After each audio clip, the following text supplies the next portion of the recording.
दोस्तों, पूरे संसार में सबसे बड़ा धन सुख और शांति है और हम सभी यही चाहते हैं कि हमारे घर में सुख और शांति बनी रहे।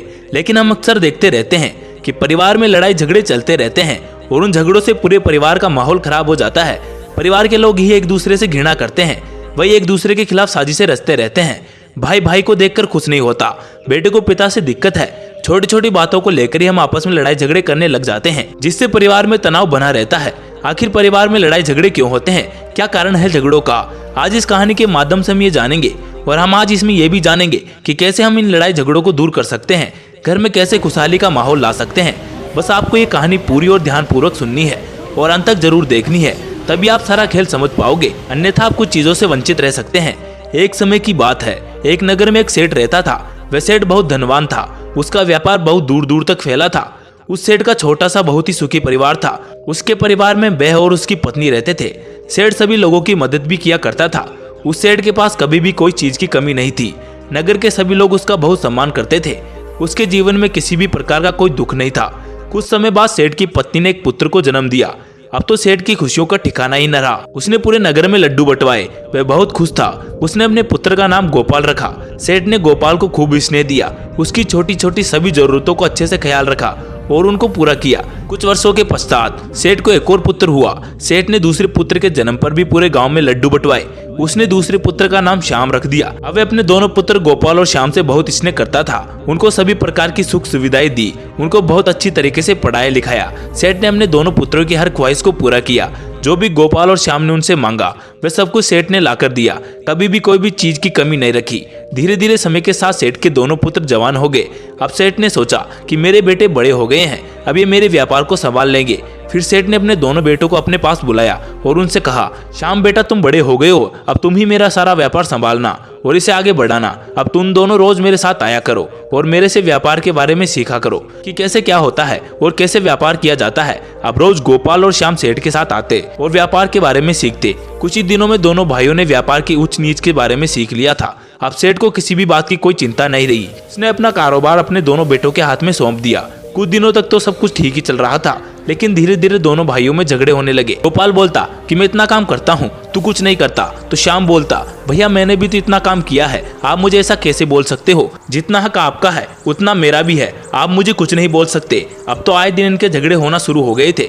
वे दोनों भाई एक दूसरे से घृणा करने लग गए थे। अब तो उन दोनों का आसपास में सभी को पता चल गया कि इन दोनों भाइयों में बनती नहीं है। एक बार गोपाल अपने दोस्त के साथ बैठा था। उसने अपने दोस्त से बातों ही बातों में कह दिया, व्यवसाय में पूरा काम मैं ही करता हूँ, मेरा भाई कुछ भी नहीं करता। ये सुनकर गोपाल के दोस्त ने कहा, देख भाई मेहनत तो तू कर रहा है और तेरा भाई पका पकाया हुआ खा रहा है। वैसे देखा जाए तो तू उससे बड़ा है, तुझे काम करवाना चाहिए और अगर वे काम नहीं करे तो उसे व्यापार से निकाल दे। तू बड़ा है, तेरे पिताजी के व्यवसाय पर पहला हक तेरा ही है। अपने दोस्त की बातें गोपाल के मन में बैठ गई। वह मन ही मन में सोचने लगा कि अब तो मैं श्याम को व्यापार से निकाल ही दूंगा। उधर श्याम भी जब अपने दोस्तों से मिला तो उसने अपने दोस्तों को बताया कि यार बड़े भैया मुझे कुछ भी बोल देते हैं, खुद तो कुछ करते नहीं है, मुझे ही बोलते रहते हैं। अरे यार बड़े हैं तो क्या हुआ, वे जैसा कहेंगे मैं वैसा थोड़ी करूंगा। आखिरकार वे व्यापार जितना उनका है उतना मेरा भी तो है। ये बातें सुनकर श्याम के दोस्त बोले, यार तेरा भाई तेरा इस्तेमाल कर रहा है, वह खुद कुछ करता नहीं है, बस तेरे से ही काम करवाता है और खुद मजे में रहता है। यार देख तो अपने भाई से बच के रहना, कहीं वे तेरे पिताजी की सारी जमा पूंजी खुद के पास ही ना रख ले और तुझे व्यापार से निकाल ना दे। अपने दोस्तों की बातें श्याम के मन पर घर कर गई। अब दोनों भाई घर पहुंचे। अब ये दोनों एक दूसरे को इन नजरों से देखते मानो एक दूसरे के वे सबसे बड़े दुश्मन हो। उधर सेठ और सेठानी को तो इन बातों का पता भी नहीं था कि दोनों भाइयों में इतना झगड़ा किस बात से हो रहा है। वे तो बस यही सोच रहे थे कि कोई छोटी मोटी बात होगी, बचपन में भी तो ऐसे ही लड़ते थे और फिर सब भूलकर एक साथ खेलने लग जाते थे। अभी कुछ देर में ठीक हो जाएगा इनका झगड़ा। लेकिन समय बीतने के साथ उन दोनों भाइयों का झगड़ा बढ़ता ही गया। अब सेठ को कुछ समझ नहीं आ रहा था कि वे क्या करे। फिर सेठानी ने कहा, हम दोनों की शादी करवा देते हैं, इनके ऊपर जिम्मेदारी पड़ेगी तो ये अपना बचपना छोड़कर उसमें लग जाएंगे। फिर वे कुछ दिनों बाद ही गोपाल और श्याम की दो सुंदर कन्याओं से विवाह करा देते हैं। लेकिन गोपाल और श्याम के झगड़े तो फिर भी नहीं रुके, बल्कि बाद में तो वे झगड़े और बढ़ गए। अब दोनों भाइयों को बस यही बात सताती रहती कि कहीं व्यापार उनके हाथों से निकल ना जाए। वे दोनों एक दूसरे की चुगली करते गोपाल कहता कि भाई श्याम सामान में मिलावट करता है, उससे सामान मत खरीदना। और उधर श्याम भी अपने बड़े भाई गोपाल के लिए यही कहता कि मेरा भाई सामान में मिलावट करता है, उससे सामान मत खरीदना। दोनों एक दूसरे के ही दुश्मन बन गए। उधर घर पर भी काम को लेकर उनकी पत्नियां आपस में झगड़ते रहती, कहती कि मेरा पत्नी इतना कमाता है, मैं काम क्यों करूं। दूसरी भी यही कहती कि मेरा पति भी तो इतना कमाता है, फिर मैं भी काम क्यों करूं। सेठानी उनके चक्रों से परेशान होकर खुद ही काम करने लग जाती और वे दोनों दिन भर छोटी छोटी बातों पर झगड़ा करती रहती। सेठ ने यह देखकर सोचा कि मेरे घर का क्या हाल हो गया है। एक समय था जब मैं खुशी से अपने परिवार के साथ रहता था, हमारे जीवन में किसी भी प्रकार का कोई दुख ही नहीं था, पर ये लोग छोटी छोटी बातों पर ही झगड़ा शुरू कर देते हैं। अब समय आ गया है, अब मैं दोनों बेटों को अलग कर देता हूँ ताकि उन्हें किसी भी बात को लेकर झगड़ा ना हो। फिर सेठ ने अपने दोनों बेटों को अलग कर दिया, आधा व्यापार गोपाल को और आधा व्यापार श्याम को सौंप दिया। अब दोनों भाई अलग अलग व्यापार करते। दोनों भाई हमेशा एक दूसरे की बुराई करते रहते, जिसका असर उनके व्यापार पर भी पड़ा। और दूसरे व्यापारियों ने भी दोनों भाइयों के झगड़ों का खूब फायदा उठाया। दूसरे व्यापारी उन दोनों को बताते रहते कि तुम ऐसा करो, अपने व्यापार को जमाने के लिए तुम कम कीमत पर सामान दो ताकि लोग तुमसे प्रभावित हो और तुम्हारे से ही सामान खरीदे, जिससे तुम्हारे भाई का व्यापार चौपट हो जाएगा और तुम मालामाल हो जाओगे। लोगों की बातों में आकर दोनों भाइयों ने ऐसा ही किया, जिसका परिणाम ये हुआ कि दोनों भाइयों का व्यापार धीरे धीरे चौपट हो गया। लोग उनसे कम से कम कीमत पर सामान खरीदते और कुछ लोग तो उनसे उधार भी ले जाते और वे दोनों भाई उनको सामान दे देते ताकि वे उनसे ही सामान खरीदे और उनकी प्रशंसा करे। देखते ही देखते उन दोनों भाइयों का व्यापार पूरी तरह से चौपट हो गया। वे दोनों अमीर से गरीब सेठ बन गए। अब तो उनकी ऐसी हालत हो गई थी कि वे अपना घर भी ठीक से नहीं चला पा रहे थे। उन्हें समझ ही नहीं आ रहा था कि वह अब क्या करे। तभी वे दोनों अपने पिताजी के पास आए और उनसे बोले कि पिताजी, आप व्यापार कैसे क्या करते थे? हमारा तो व्यापार ही चौपट हो गया। हमने हर तरीका अपनाया व्यापार करने का, पर हम तो आपकी तरह बन ही नहीं पाए। आखिर हमारे साथ ऐसा क्यों हुआ? पिताजी ने तभी गोपाल और श्याम से कहा, क्या वाकई में तुमने अच्छे से व्यापार किया था? तुम दोनों तो हमेशा लड़ाई झगड़े में ही रह गए, तुमने व्यापार के ऊपर तो कभी ध्यान ही नहीं दिया। अब दोनों भाई अपने पिता से बोले कि पिताजी, अब बताइए हम क्या करें? तब सेठ ने कहा, तुम्हारी समस्या का समाधान तो मेरे गुरुदेव ही दे सकते हैं, उनके पास जाओ। वो पास के नगर में नदी के किनारे आश्रम बनाकर रहते हैं, वे तुम्हें अवश्य ही कुछ बता सकते हैं। पिता की बात सुनकर दोनों भाई गुरु से मिलने के लिए निकल जाते हैं। वे नदी किनारे पहुंचे, वहां पर एक बहुत भिक्षु अपने शिष्यों को उपदेश दे रहे थे।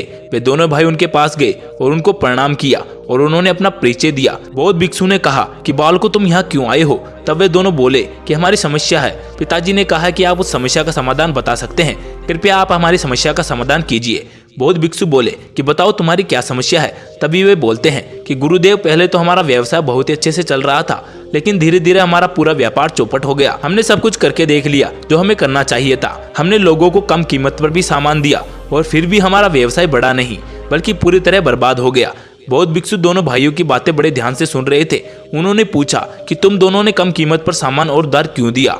तभी गोपाल बोला कि हम चाहते थे कि वे हमेशा हमसे ही सामान खरीदे ताकि हमारा व्यापार और बढ़े और लोग हमारी प्रशंसा करें। फिर बौद्ध भिक्षु ने उनसे पूछा कि तुम्हें किसने ऐसा करने के लिए कहा था कि तुम ऐसा करोगे तो लोग तुम्हारी प्रशंसा करेंगे और लोग तुम्ही से सामान खरीदेंगे? तभी श्याम बोला कि ऐसा हमसे दूसरे व्यापारियों ने कहा था, अगर हम सामान कम कीमत पर देंगे तो लोग हमसे ही सामान खरीदेंगे और फिर हमारी प्रशंसा करेंगे। फिर हम धीरे धीरे सामान को ज्यादा कीमत पर बेचेंगे, तभी वे सामान हमसे ही खरीदेंगे। लेकिन ऐसा नहीं हुआ और हम तो बर्बाद हो गए।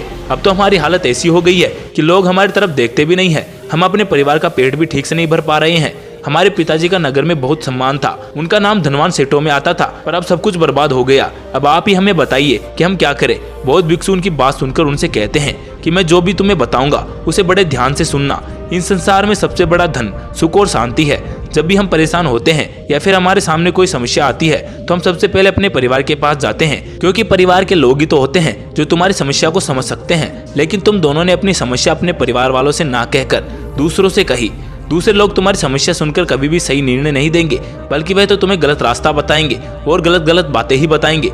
जो बात है ही नहीं उसमें भी नमक मिर्च लगाकर तुम्हारे सामने रखेंगे। लोगों को ऐसा करने में बड़ा मजा आता है। उनको कोई फर्क नहीं पड़ता कि तुम किस समस्या से जूझ रहे हो। आप तो उनके पास हल खोजने के लिए जाते हैं, पर आपको समझाने की जगह और भी उलझा देते हैं। इसलिए अगर हम किसी भी चीज से परेशान हैं तो सबसे पहले हमें अपने घर वालों के साथ बैठकर बात करनी चाहिए, क्योंकि आपकी हर समस्या का समाधान लोगों के पास नहीं है, बल्कि आपके परिवार के लोग ही आपकी समस्या का अच्छे से हल कर सकते हैं। कभी भी अपने परिवार की कमजोरी किसी को मत बताओ। तुम्हें और तुम्हारे भाई में अगर नहीं बनती तो ये बात तुम दोनों को अपने तक ही सीमित रखनी है। तुम दोनों ने अपने आप को अच्छा साबित करने के लिए अपने भाई की बुराइयां करना शुरू कर दी, जिसका नतीजा ये हुआ कि लोगों ने तुम्हारी कमजोरी का फायदा उठाया, क्योंकि लोगों को तुम दोनों ने ही बताया। आपस में तुम दोनों की बनती नहीं है। अगर तुम उनको नहीं बताते तो उनको कैसे पता चलता? क्या ये सब बताने के बाद लोगों ने तुम्हें अच्छी राय दी? उन लोगों ने तुमसे कहा कि आपस में झगड़ा मत करो, नहीं ना, बल्कि लोगों ने तुम्हें एक दूसरे के खिलाफ बहुत अच्छे से भड़काया ताकि तुम दोनों कभी आगे नहीं बढ़ पाए। तुम लोगों के पास समाधान के लिए गए थे और बदले में तुम्हें लोगों ने मुसीबत में डाल दिया। दूसरे लोग कभी यह नहीं चाहेंगे कि तुम उनसे आगे निकलो, वे हमेशा तुम्हें नीचा दिखाने की कोशिश करेंगे। आखिर दूसरे व्यापारी क्यों चाहेंगे तुम उनसे आगे बढ़ो? कोई भी अपने व्यवसाय को लात नहीं मारेगा, वो तो यही चाहेगा कि कैसे भी सबसे बड़ा व्यक्ति बन जाए। लोग तुम्हें कभी भी सही सलाह नहीं देंगे और तुम दोनों ने दूसरे व्यापारियों की बात मान ली और उनके कहे अनुसार करना शुरू कर दिया। क्या तुमने कुछ वक्त एक बार भी अपने पिताजी से पूछा था कि पिताजी आप व्यवसाय किस प्रकार करते थे? तुम्हारे पिताजी भी तो धनवान सेठ थे। क्या तुमने कभी उनसे राय ली, सलाह मशवरा किया? जब तुम्हारा सब कुछ बर्बाद हो गया तब तुम्हें अपने पिता की याद आई। अगर तुम दूसरों को पूछने के बजाय अपने पिता से पूछते तो शायद आज तुम्हारा व्यवसाय बर्बाद नहीं होता। कभी भी अपने परिवार के सदस्यों की बुराई दूसरों से मत करो, इससे तुम्हें कुछ हासिल नहीं होने वाला। लोगों को तुम बताओगे कि मेरा भाई मेरे साथ ये करता है, मेरे पिताजी ने ऐसा किया, मेरी माता ने वैसा किया, तो लोग क्या करेंगे? तुम्हें बोलेंगे कि तू सुनता ही क्यों है, जिससे क्या होगा कि तुम्हारा ही नुकसान होगा। तुम लोगों के बीच तनाव बढ़ेगा। लोग तो आग लगाने वालों में से हैं और उस आग में उनका कुछ नहीं बिगड़ेगा, बल्कि तुम्हारा घर जलकर राख बन जाएगा। तुम दोनों ने ही एक दूसरे की बुराई की और लोगों ने तुम्हें एक दूसरे के खिलाफ भड़काया, जिससे हुआ क्या? उनका तो कुछ नहीं बिगड़ा, लेकिन उनकी लगाई आग से तुम दोनों ही बर्बाद हो गए। इसलिए कभी भी अपने घर के सदस्यों की बुराई किसी के सामने मत करो। अगर तुम्हें अपने भाई से किसी बात को लेकर समस्या है तो तुम उसे आपस में बैठकर घर पर ही सुलझा सकते हो। उसका कोई ना कोई हल अवश्य ही निकाल सकते हो। अगर तुम दोनों भाई मिलजुल कर व्यापार करते, अपने पिता से भी बड़ा सेठ बनते। तुम्हारे पिताजी तो अकेले थे, मगर तुम तो दो हो। दोनों मिलकर अपनी मेहनत करके अपने व्यापार को बुलंदियों तक पहुंचा सकते थे, लेकिन तुम दोनों ने एक दूसरे की बुराई करने में ही सारा वक्त निकाल दिया। हर परिवार में छोटे मोटे झगड़े चलते रहते हैं, लेकिन उन बातों से परिवार को कभी भी गुस्सा नहीं करना चाहिए। जहाँ 5-10 लोग रहते हैं वहाँ कुछ ना कुछ मनमुटाव तो जरूर होगा, लेकिन हमें उन छोटी मोटी बातों पर ध्यान नहीं देना। ऐसी बातें कुछ समय बाद अपने आप ठीक हो जाती हैं। अगर तुम छोटी मोटी बातों पर झगड़ा करना शुरू करोगे तो बात और भी बढ़ जाएगी। अगर आपसे बड़े आपको 2 बात बोल भी दे तो उन बातों को सुन लो, उससे कुछ नहीं होगा। लेकिन अगर आप भी उनको साथ साथ जवाब दोगे तो परिवार में तनाव बढ़ेगा और आपका घर बिखर जाएगा। ज्यादा से ज्यादा समय अपने परिवार वालों के साथ बिताना चाहिए ताकि उनके और उनकी भावनाओं का पता चले। परिवार के सभी सदस्य एक दूसरे से बहुत प्यार करते हैं, मगर वे दूसरों की बातों में आकर एक दूसरे के खिलाफ हो जाते हैं। अगर तुम्हारे ऊपर कोई भी मुसीबत आएगी तो सबसे पहले तुम्हारा परिवार ही तुम्हारा साथ देगा। बाकी जब हम एक दूसरे को समझेंगे, हमेशा परिवार के लोगों का सम्मान करें, उनकी भावनाओं को समझे, परिवार का साथ दे और अपनी ईमानदारी से तुम दोनों अपने व्यापार को फिर से खड़ा कर सकते हो। बस मेरी ये बातें हमेशा याद रखना। उसके बाद गोपाल और श्याम बौद्ध भिक्षु को प्रणाम करते हैं और दोनों एक दूसरे के गले लग जाते हैं और ये वादा करते हैं कि अब हम मिलजुल कर रहेंगे और साथ ही में अपना व्यवसाय खड़ा करेंगे। कभी भी दूसरों की बातों में नहीं आएंगे और न ही परिवार की बातें किसी